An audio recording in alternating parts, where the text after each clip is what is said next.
আকাশ সাদা হয়ে যায়, রাতের অন্ধকার মিলিয়ে যাচ্ছে, দিনের আলো ফুটবে, এরকম একটা সময় কি থাকে আকাশে সাদা একটা আলো ছড়িয়ে পড়ে। এই সময় পর্যন্ত খাইতে বলছে, এরপরে খাওয়া বন্ধ।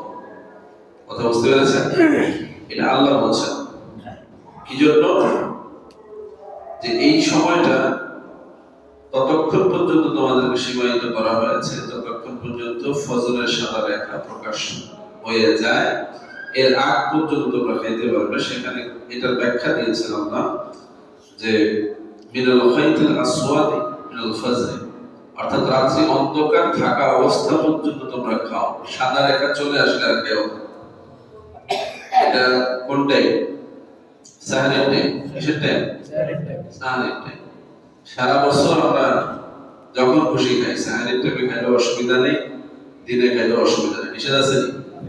কিন্তু রমজান মাসে আল্লাহ রাব্বুল আলামিন বলেন তোমরা খাবে তো ওই সময় পর্যন্ত, যেই সময় রাত্রি অন্ধকার বহাল থাকে, ফজরের সাদা আলো না ফুটে ওঠে। তো এই আদেশ দ্বারা আল্লাহ রাব্বুল আলামিন আমাদেরকে সাহারের আদেশ দিয়েছেন। কি দিয়েছেন? সেহরি খাওয়ার আদেশ দিয়েছেন। সুবহানাল্লাহ বলবেন না? সুবহানাল্লাহ সিয়াম ইলাল লাইল, এবং বলছেন তোমরা এই যে খাইলা সাদা আলো ফোটার আগ পর্যন্ত, এবার তোমরা কি করো? রোজা পরিপূর্ণ করো। আতিমুস সিয়ামা, রোজাকে শেষ করো, ইলাল লাইল, রাত্র পর্যন্ত। রাত্রের মধ্যে খাও, রাত্র পর্যন্ত রোজা রাখো। কথা বুঝে আসছে? রাত্রের মধ্যে খাও কিন্তু রোজা রাখো কি? রাত্র আসার আগ পর্যন্ত, অর্থাৎ সূর্য অস্ত যাওয়ার আগ পর্যন্ত তোমরা রোজা পরিপূর্ণ করো। এই রোজা রাখার বিধানটা এই জন্য এভাবে আসছে, এটা আল্লাহ কোরআনেই বলেছেন যে আমরা সকাল থেকে সন্ধ্যা অবধি না খেয়ে থাকবো। খাবো কখন? অন্ধকারে। রোজার মাসে খাওয়া সব অন্ধকারে, আলোতে খাওয়া যাবে না। এটা আল্লাহর কথা। কার কথা? রাসূলুল্লাহ সাল্লাল্লাহু আলাইহি ওয়াসাল্লাম আমাদেরকে বলছেন যে তোমরা এই যে রাতের বেলা খাবে, আবার রাতের বেলা খাওয়ার অপেক্ষায় থাকবে, এটার মধ্যে বরকত আছে। কি আছে? লিসাইমি ফারহাতান ইনদা লিকাই রাব্বিহি। রাসূল বলছেন এই কাজটা যারা করবে, অর্থাৎ যারা রোজা রাখবে, আল্লাহ তো বলছে আতিমুস সিয়ামা ইলাল লাইল, তোমরা সিয়াম পরিপূর্ণ করো রাত্র পর্যন্ত। রাসূল বলতেছেন লিসাইম, যারা সিয়াম রাখে তারা হলো কি? সাইম। রোজা যারা রাখে তারা হলো কি? রোজাদার। রোজাদারদেরকে আরবিতে বলে সাইম, আর রোজাকে বলে সিয়াম। তো সাইম যারা, তাদের ব্যাপারে বলা হয়েছে দুইটা আনন্দের বিষয় আছে। কি আছে? দুইটা আনন্দের সময় আছে। একটা হচ্ছে ইনদা ফিত্রিহি, ওই যে রাতে খাওয়ার কথা বলছে, রোজা রাখতে বলছে, আবার খাবে না পর্যন্ত, রাত্র আসা পর্যন্ত। তো রাত্র আসলে শুরুতে যে খাবার সেটার কথা বলছে ফিত্রিহি, ইফতার, যেই সময় তুমি রোজা রেখে রোজা থেকে ফারেক হবে, খাবার খাবে, এই সময়টা তোমার জন্য আনন্দের সময়। সুবহানাল্লাহ। ওয়াইদা লিকায় রাব্বিহি ফারহাতুন ইনদা লিকায় রাব্বিহি, আরেকটা আনন্দ হচ্ছে যখন তুমি তোমার আল্লাহর সাথে মিলিত হবে। সুবহানাল্লাহ। দেখেন, ইফতারের আনন্দ আর আল্লাহর সাথে মিলিত হওয়ার আনন্দ, এই দুইটাকে রাসূল এক করেছেন। সুবহানাল্লাহ। বুঝতে পেরেছেন? ওজনটা বুঝছেন? ইফতারের দাম কেন বেশি? আমাদের দেশে ইফতারের এত গুরুত্ব, সব দেশে রোজাদারের সামনে ইফতারের এত গুরুত্ব কেন? কারণ এটা রাসূলুল্লাহ এমন এক ওজনে নির্ধারণ করেছেন যে এটা শুধু খাবার খাওয়ার আয়োজন না, এটা শুধুমাত্র বিভিন্ন আইটেম দিয়ে সাজানোর বিষয় না, এটা হচ্ছে রোজাদার রোজা ভাঙার জন্য যে খাদ্য গ্রহণ করে এই সময়টা তার জন্য এমন আনন্দ, যেমন আনন্দ দুনিয়াদারি করে, কবর হাসর মনসিরাত পার করে সব কিছুর বিনিময় হিসেবে যখন সে আল্লাহকে দেখবে, পেয়ে যাবে, সুবহানাল্লাহ, ওই রকম একটা আনন্দ। তাহলে রোজার দাম বাড়লো না কমলো? হ্যাঁ, সময় কত? 10-12 ঘন্টা। আর আল্লাহর সাথে সাক্ষাতের সময় কত? হাজার হাজার বছর। হাজার হাজার বছর, হাজার হাজার বছর অতিক্রান্ত করে আপনি আল্লাহর সন্তুষ্টি পেলে আল্লাহর সাথে সাক্ষাৎ হবে, এরকম একটা আনন্দের মুহূর্ত মাত্র কয়েক ঘন্টা রোজা রেখে পাওয়ার সুযোগ আছে না নাই? এরপরেও যারা রোজা রাখবে না, ইফতার করবে না, তারা কি আল্লাহকে পাবে? দিদার হবে? সুযোগ নেই। এই রোজা এত দামি এমনি এমনি হয় নাই। আল্লাহ রাব্বুল আলামিন এই রোজার বিধান নাযিল করলেন, বিধান দিলেই হইতো। যেমন বলছেন নামাজ পড়ো, তেমন বললেই হইতো রোজা রাখো। এটা না করে আল্লাহ রোজার ফজিলত সম্পর্কে, রোজার বরকত সম্পর্কে নানান ঘোষণা দিলেন। বললেন রমজান মাস ওই মাস যে মাসে আমি কোরআন নাযিল করেছি। কেন? হুদাল লিন-নাস ওয়া বাইয়িনাতিন মিনাল হুদা ওয়াল ফুরকান। এই কোরআন আমি নাযিল করেছি মানুষের হেদায়েতের জন্য এবং সত্য ও মিথ্যাকে পার্থক্য করার জন্য। সুবহানাল্লাহ। তাইলে মানুষ হেদায়েত পাওয়ার যত দাম, রোজার দাম তার চাইতে কম না। কথা বুঝতেছেন কিনা? রোজার মাসে আল্লাহ কোরআন নাযিল করেছেন যাতে মানুষ হেদায়েত পায়, যাতে করে মানুষ সত্য মিথ্যার পার্থক্য বুঝতে পারে। কোন মাস? রোজার মাস। তাহলে সেই রোজাটা কেমন দামি? যে রোজার মাসে হেদায়েত নাযিল হয়েছে, যে রোজার মাসে সত্য ও মিথ্যার মধ্যে পার্থক্য করার জ্ঞান নাযিল হয়েছে, সেই মাসে রোজাটা কত দামি? আমরা কোরআনকে দামি মনে করি, হেদায়েতকে দামি মনে করি, কিন্তু অবলীলায় রোজা ছেড়ে দিই, আছে না নাই? পার্থক্যগুলো বুঝতে হবে যে রোজাটাকে ছেড়ে দেওয়ার মতো কোনো বিধান নাই। এটা পালন করার ব্যাপারে যত বেশি মোটিভেট করা হয়েছে, আর কোনো ইবাদতের ব্যাপারে এত বেশি মোটিভেট বা উদ্বুদ্ধ করা হয়নি। দেখেন আল্লাহ বললেন, আমি ইন্না আনজালনা আলাইকাল কিতাবা লিন-নাস, আমি মানুষের জন্য কোরআন নাযিল করেছি হেদায়েত স্বরূপ, সত্য মিথ্যার পার্থক্য স্বরূপ। কখন নাযিল করলাম? ইন্না আনজালনাহু ফি লাইলাতিল কদর। কখন? লাইলাতুল কদর রাত্রিতে। এই রাত্রিটা আবার কেমন? রমজান মাস তো দামি, তার মধ্যে আবার এই রাত্রটাও দামি। খায়রুম মিন আলফি শাহর, হাজার মাসের চাইতেও বরকতময় রাত্র। ওই রাত্রে আমি কোরআন নাযিল করেছি। সুবহানাল্লাহ। তাহলে হাজার মাসের চাইতে দামি একটা রাত্র। তাহলে গোটা রমজানের প্রত্যেকটা রাত্র কত? আমরা অনেক সময় ভাবি যে শবে কদরের রাত্রটাই দামি, এজন্য অনেকে আমরা শুধু ওই রাত্রটার অপেক্ষায় থাকি, ওই রাত্রটাই উদযাপন করে মনে করি হাজার মাসের কাজ হয়ে গেছে। তাহলে রমজানের বাকি রাতগুলো কি কম দামি? হ্যাঁ, আপনাকে একটা উদাহরণ দিই। দামি জিনিসের মধ্যে আরো দামি জিনিস খোঁজা, এটা হচ্ছে শবে কদর তালাশ করার কথা। রমজানের প্রত্যেকটা রাত্র দামি, তার মধ্যে শবে কদরের রাত্রটা আরো দামি। তাহলে 1000 মাসের চাইতে উত্তম শবে কদরের রাত্রি, আর অন্যান্য রাত্রিগুলো বুঝলেন নাই? আপনি একটু বিবেক খাটান যে রমজান মাসের 30টা রাত্রের মধ্যে একটা রাত্রের দাম 1000 মাসের চাইতে উত্তম, বাকি 29টা রাত্র কেমন? ওই রাত্রটা কিভাবে উদযাপন করবে, বাকি রাত্রগুলো কিভাবে উদযাপন করবে? রমজানের প্রত্যেকটা রাত্র একই নিয়মে উদযাপিত হবে, কি বলে ঠিক না? শবে কদরের রাত্রিতে আপনি বিশেষ মর্যাদা দিবেন, বিশেষ আমল করবেন, এটা হচ্ছে ওই রাত্রির ফজিলতটাকে হাসিল করার জন্য।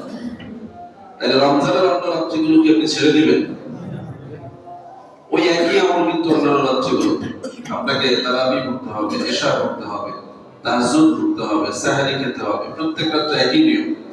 শবে কদরের রাত্রে যদি কেউ শুধু এইটুকুই করে, তারাবি পড়লো, এশার নামাজ পড়লো, সাহরি খাইলো, ফজরের নামাজ জামাতে আদায় করলো, রাসূলুল্লাহ বলেন এও শবে কদর পাইল।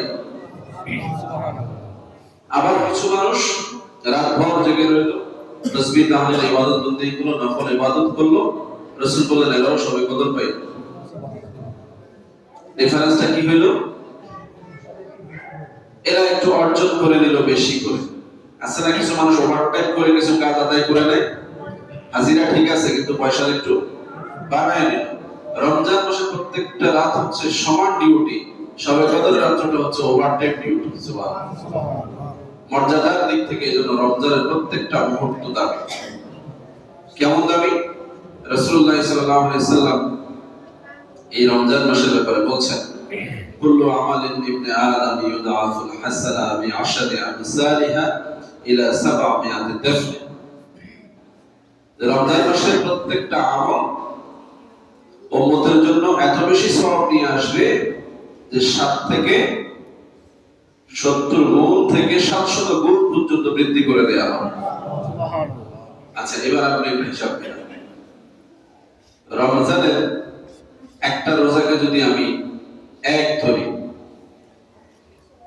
তাহলে রমজানের কারণে এটা মর্যাদা 700 গুণ। কত হইল? 700 হয়ে গেল। এভাবে প্রত্যেকটা নামাজ, প্রত্যেকটা ইবাদত 700 গুণ। আর শবে কদরের রাত্রিতে 1000 মাস, সেটাও 700 মাসের সমান। 700 গুণ যদি হয় অসুবিধা আছে? রমজানের বরকতে আল্লাহ বললেন শবে কদরের রাত্রে 1000 মাসের চাইতে বেশি দামি। আবার এদিকে রমজানের বরকত আছে প্রত্যেকটা আমলে 700 গুণ হবে। তাহলে 1000 মাস যদি এখানে আপনি 700 দিয়ে গুণ দেন, কোনো অসুবিধা আছে? বরং এটাই বাস্তব যে এই শবে কদরটাও যারা রমজানের বরকতে আদায় করবে তারা 1000 মাস না, এর চেয়ে অনেক বেশি সওয়াব পেয়ে যাবে। দেয়ার মালিক কে? এখন আপনি শবে কদরকে গুরুত্ব দিচ্ছেন, কিন্তু রমজানের অন্যান্য রাত্রগুলোকে গুরুত্ব দিচ্ছেন না। শবে কদর কি আপনাকে দেওয়া হবে? এক মাস ডিউটিতে আপনার বেতন হয়, আপনি এক মাস ডিউটি করলেন না, কিন্তু যখন ওভারটাইম হয় তখন এসে ওভারটাইম করলেন। চাকরি আছে না নাই? কথা বুঝেন নাই? রেগুলার ডিউটি করে না, কিন্তু যখন ওভারটাইম হয় তখন এসে করে, বেতন পাবে। রমজানের পুরো হক আদায় করবে যারা, তারা অটোমেটিক শবে কদর পাবে। আর যারা রমজানের হক আদায় করবে না, শবে কদর তালাশ করবে, তাদের ফয়সালা আল্লাহ। আমরা বলবো না যে কিছু উপর, এটা বলার এখতিয়ার নাই, কিন্তু তাদের ফয়সালা আল্লাহর হাতে। যে তারা রমজানের সাথে নিমখারামি করবে, রমজানের সাথে বেঈমানি করবে, রমজানের হক আদায় করবে না, অথচ শবে কদর তালাশ করবে, অথচ শবে কদর প্রত্যাশা করবে, এদের বরকত বাড়ানোর তলে কমেও যেতে পারে। কি বলে ঠিক না? কমেও যেতে পারে। কিভাবে? আপনি রমজানকে গুরুত্ব দিলে সবকিছু হাসিল হবে। রাসূলুল্লাহ সাল্লাল্লাহু আলাইহি ওয়াসাল্লাম বললেন রমজানের শেষ দশকে তোমরা শবে কদর পাবে। কোন দশকে? শেষ 10 দিন। এখন 10 দিনের রোজা যদি কেউ না রাখে, 10 দিন যদি তারাবি না পড়ে, 10 দিন যদি নামাজ না পড়ে, 10 দিন যদি সাহারি না খায়, শবে কদর তার কপালে হবে? হয়তো বলবেন হুজুর ভাই মনে কি লেখা 27 তারিখে আইছি 10 টাইপ করে, এটা এখতিয়ার কার? আমি আপনি গ্যারান্টি দিতে পারবো না যে আল্লাহ আপনাকে মাফ করবেন কিনা। রাসূলুল্লাহ এই কথা বলেন নাই যে ওই রাতটাই খোঁজো বাকি দিন বাদ দাও, এটাও বলেন নাই। বলছেন সব রাত্রেই খোঁজো। সুবহানাল্লাহ। শবে কদর একটা রাত্র, বিশেষ মর্যাদা। রাসূলুল্লাহ বললেন খোঁজো কয়টা রাত্র? বেজর রাত্রগুলো। মানে 10 দিনের মধ্যে বেজর কয়টা? এই 5টা রাত্র খুঁজতে বলেন। তাহলে শবে কদর এক রাত্র না 5 রাত্র? 5 রাত্র শবে কদর না, কিন্তু আপনাকে এক রাত্র পাওয়ার জন্য 5 রাত্র মেহনত করা লাগবে, লাগবে কিনা? তাইলে আপনার একটা রাত্র কনফার্ম হওয়ার সুযোগ আছে। এই 5 রাত্র ধরার জন্য আপনাকে বাকি 30টা রাত্র মেহনত করা লাগবে কিনা? কিভাবে দেখেন? চাঁদের তারতম্য হয়। আমাদের দেশে যেদিন শুরু হয়, এরা একদিন আগে কোথাও কোথাও শুরু হয়, হয় না? আচ্ছা, আমাদের দেশে যেদিন শুরু হলো এদিন জোর না বেজোর? বেজোর। অন্য দেশে যেদিন শুরু হয়েছে একদিন আগে, তাদের দেশে ওই দিন কি? এখন আমার দেশে বেজোর, ওদের দেশে জোর, উভয় কি হবে? রমজান তো একটাই, মাস তো একটাই, শবে কদর তো একটাই না। বিষয়টা এটা না। বিষয়টা হচ্ছে রাসূলুল্লাহ এই জন্যই বলছেন যে তুমি প্রত্যেকটা রাত্রকে গুরুত্ব দাও, তাইলে জোর বেজোরের সমস্যা হবে না। কোনটা জোর বেজোর এটা তুমি ঠিক না রাখতে পারলেও তোমার ওই চাঁদের হিসাবের মধ্যে যেই রাত্রটা শবে কদর, ওটা তোমার নসিব হয়ে যাবে। কথা কি বুঝছেন? যেমন হ্যাঁ, অনেক বলে বুঝতে পারেন না। বিষয় হলো তারিখের ব্যস্ত হলে জোর তো বেজরে চলে যায়, বেজর জোরে চলে আসে। এখন আপনি বলবেন আমার দেশের চাঁদ অনুযায়ী 27 তারিখ শবে কদর, ওকে অসুবিধা নেই, এই বিশ্বাস আমাদের আছে। এখন সৌদি আরবে তাদের বিশ্বাস, তারাও ওই তারিখটাই বুঝবে, তাদের দেশের চাঁদের হিসাবে 27 তারিখ বুঝবে, তারা বুঝবে না? রাসূলুল্লাহ হাদিস তো এটাই বলছে। এখন তারা আগের দিন সবে কদর করছে, আমরা পরের দিন করছি। এটা নিয়ে অনেকের মধ্যে দ্বন্দ্ব হয় যে তাহলে হুজুর আমরা তো মিস করলাম, যদি সৌদি আরবের মানুষে পাইয়া থাকে তাহলে আমরা পাইলাম না, আর যদি আমরা পাইয়া থাকি তাহলে সৌদি আরবের মানুষে পাইল না। এই যে কনফিউশন, এটার কোনো সুযোগই নেই। রাসূলুল্লাহ বলছেন রমজানের এশা যে আদায় করলো, ফজর যে আদায় করলো, সেও সবে কদর পাইল। আর শেষ দশক হওয়ার কারণে যারা আগে শুরু করলো তাদের বেজোরে গিয়ে শেষ হবে, যারা আমরা পরে শুরু করলাম আমাদের জোরে গিয়ে শেষ হবে, অথবা বেজোরেও শেষ হতে পারে। তার মানে উভয় দেশের চান্স একই। এখানে একটা দিন বেশি হয়ে যাওয়ার কোনো সুযোগ নাই যে 31 দিন আমরা রাখতে হবে, ওনারা 31 দিন রাখবে, এরকম সুযোগ নেই। যেই কেউই রাখুক 30ই পূর্ণ হবে, আর 30-এর শেষ দিন সবার ঠিকই থাকবে। সুবহানাল্লাহ বলবেন না? এটা আল্লাহ পাক সাজিয়েছেন। কে সাজিয়েছেন? চাঁদের এই উন্নয়ন যে রীতি, সূর্যের যে রীতি, এটা সাজিয়েছেন কে? আল্লাহ। এমন ভাবে সাজিয়েছেন যাতে গোটা পৃথিবীর কেউ আল্লাহর নিয়ামত থেকে বঞ্চিত না হয়। বলি সুবহানাল্লাহ। এজন্য আমরা আমাদের দেশের চাঁদের হিসাব করলেই আমাদের সাফল্য চলে আসবে, বঞ্চিত হওয়ার সুযোগ নাই। কিন্তু চাঁদের ওই একটা দিন খুঁজে যদি আপনি বসে থাকেন, বাকি দিনগুলো যদি নষ্ট করেন, তাহলে আপনার ব্যাপারে কেউই গ্যারান্টি দিতে পারবে না। এজন্য রমজানের প্রতিটা রাত্রে ইনশাআল্লাহ আমরা মর্যাদার সহিত উদযাপন করবো ইনশাআল্লাহ। আল্লাহ তৌফিক দান করুন সকলে বলি আমিন। রমজানের গুরুত্ব সম্পর্কে রাসূলুল্লাহ বলেছেন, ইযা কানা আউয়াল লাইলাতিন মিন শাহরি রমাদান, রমজান মাসের প্রথম রাত্রিটা যখন আসে, সুফিদাতে শায়াতিন, শয়তানকে বন্দী করা হয়, ওয়া মারাদাতুল জিন্নি, খারাপ জিনগুলোকে বন্দী করা হয়, ওয়া সুফিদাতুল আবওয়াব, আবওয়াবুন নারি, জাহান্নামের দরজাগুলো বন্ধ করে দেয়া হয়, আর জান্নাতের দরজাগুলো ফুতিহাত আবওয়াবুল জান্নাত, জান্নাতের দরজাগুলো খুলে দেয়া হয়। রমজানের কারণে জাহান্নাম বন্ধ, শয়তান বন্দী, জিন বন্দী, জান্নাতের দরজা খোলা।